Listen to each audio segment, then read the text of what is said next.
Hai, saya Surya. Saat ini saya akan membantu menjelaskan bagaimana pengisian SPAJ yang benar. Sebelum masuk pada bagian pengisian SPAJ-nya, perlu diperhatikan beberapa ketentuan umum. Pertama, lengkapi SPAJ sesuai dengan data dan informasi nasabah yang sebenarnya. Kedua, gunakan tinta berwarna hitam.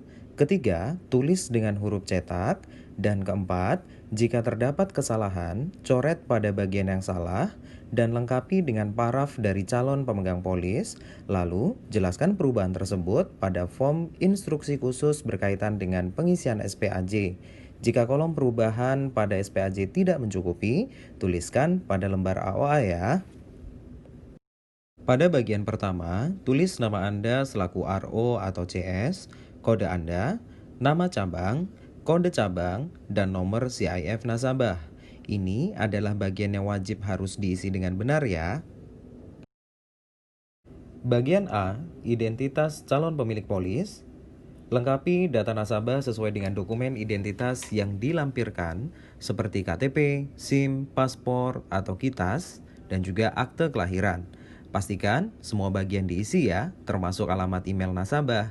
Jika nasabah tidak memiliki alamat email, boleh mencantumkan alamat email kerabat terdekat.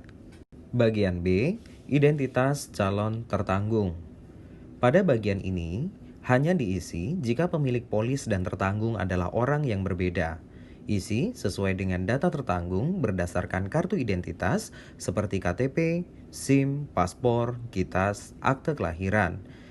Jika tertanggung anak dengan status pelajar, maka kolom pekerjaan dan lembaga diisi dengan profesi pelajar dan alamat sekolahnya ya. Lalu, jika pemilik polis dan tertanggung orang yang sama, maka bagian tertanggung tidak perlu diisi. Bagian C, data pertanggungan dan pembayaran premi. Berikan tanda centang pada kolom sesuai dengan manfaat yang dipilih oleh nasabah. Isi bagian premi sesuai dengan manfaat yang dipilih ya. Pastikan bahwa nama pemilik rekening itu sama dengan nama yang tertera pada buku tabungan, karena pemilik rekening harus sama dengan pemilik polis. Bagian D, keterangan kesehatan. Berikan tanda centang sesuai dengan kondisi kesehatan nasabah. Jika terdapat jawaban iya, tuliskan nomor, lalu jelaskan secara lengkap kondisi kesehatan nasabah tersebut pada kolom yang tersedia.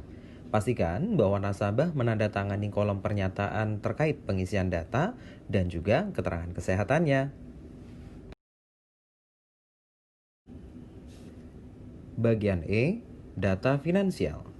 Berikan tanda centang pada data finansial dari mulai nomor 1 sampai 3.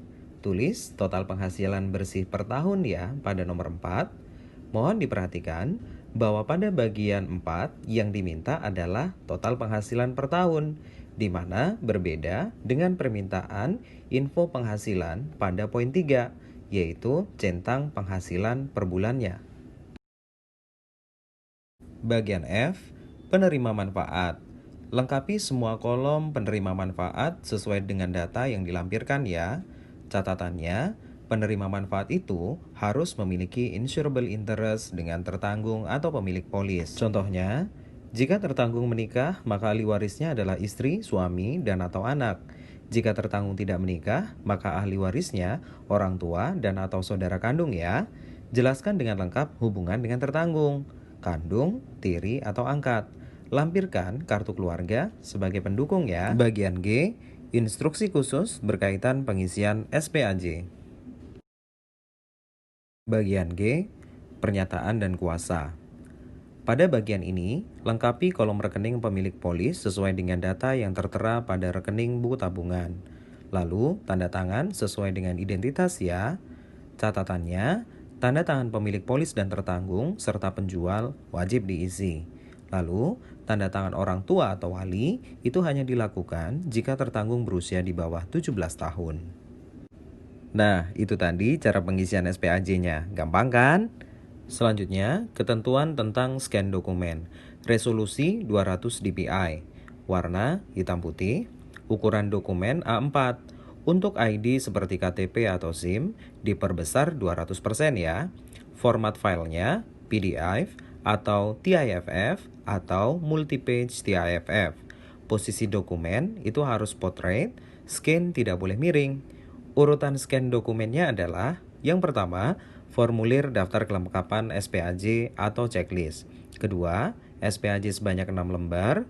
Ketiga, fotokopi ID pemilik polis dan tertanggung. Jika tertanggung masih di bawah umur, maka lampirkan akte lahir dan juga kartu keluarga. Keempat, laporan tenaga pemasar sebanyak 2 lembar. Kelima, ringkasan informasi produk sebanyak 3 lembar. Dokumen SPAJ yang telah di-scan, Anda bisa langsung mengirimkan melalui email dengan format judul emailnya adalah nomor SPAJ, garis miring, nama pemilik polis, garis miring, jumlah preminya ya. Lalu, untuk pengiriman dokumen tambahan yang diminta oleh new business atau underwriting, Anda dapat melampirkannya dengan cara mereplay email sebelumnya. Nah, itu tadi bagaimana tata cara pengisian SPAJ yang baik dan benar. Perlu diingat teman-teman, kenapa pengisian SPAJ dan kelengkapan dokumen itu harus benar supaya prosesnya lebih efektif, nasabah polisnya segera terbit, dan tentunya nasabah segera bisa merasakan manfaat produknya. Oke, itu aja video kali ini. Sampai ketemu di video berikutnya.